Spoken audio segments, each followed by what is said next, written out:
because it's not another spirituality. It's not an add-on. It's not something else out there. Yeah, it's integral. You know, I love the bit of wisdom that's there. In wisdom, speaking to God, you love all things that are, and loathe nothing that you have made. You know, from the beginning, the questions are asked. Yeah, you know, do we need yet another dimension? It's really recovering what we know.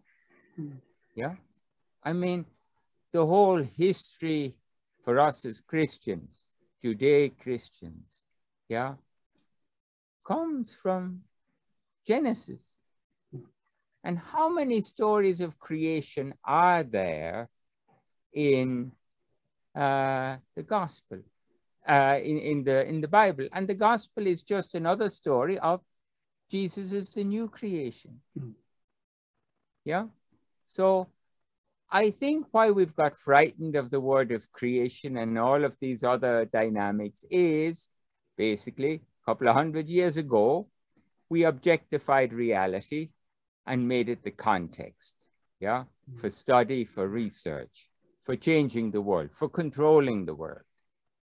And we've now brought that to an ultimate, where we're at the apex of the food triangle, if you like, and of life. And it's become arrogant, yeah?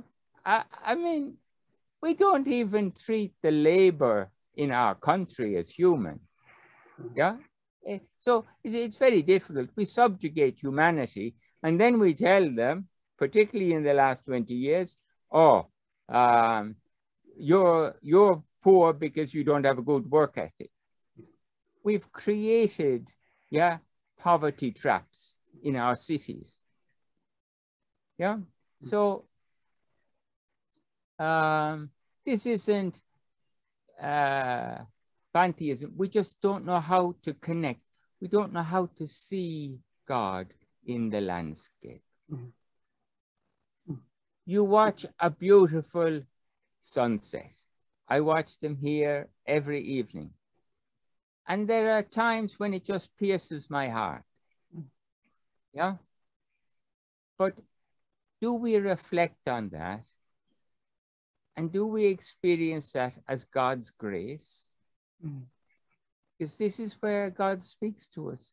And we can open up our life, yeah, as a God-fearing, God-loving Christian, and find new responses. We're being asked, particularly as Jesuits, yeah, to see all things new in Christ. We now have to, if you like, redeem creation. We're destroying it. Actually, it's creation that keeps us alive. Yeah?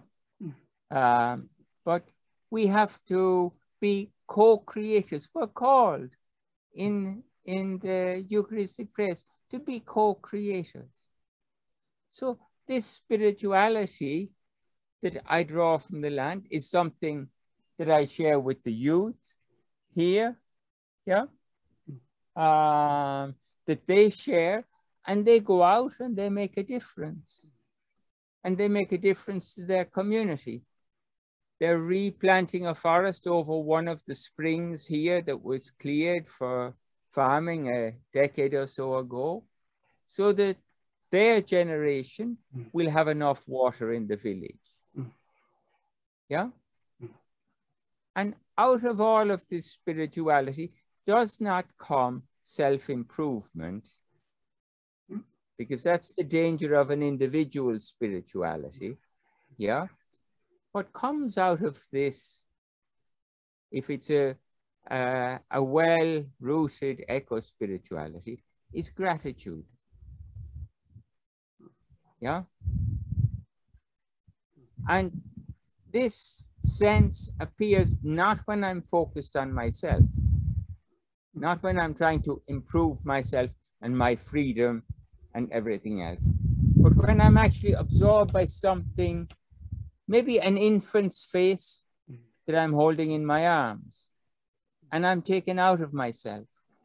This is where God speaks to us. We don't have to wait for calamity to wake up to God's presence. Just take the simplest of moments, reflect on them, and we see humbly how God calls us, how God gives us grace. How does that moment change my life? Yeah,